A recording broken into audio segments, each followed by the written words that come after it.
Hello everyone, in this video I'm going to show a step-by-step tutorial on how to enable all notifications on FlixBus account. So first we're going to go to the app, then click on more.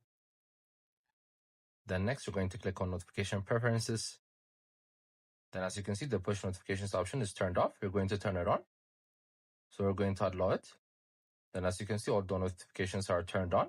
So this is how you basically do it. You're going to receive notifications about the app as well as any bookings that you've made.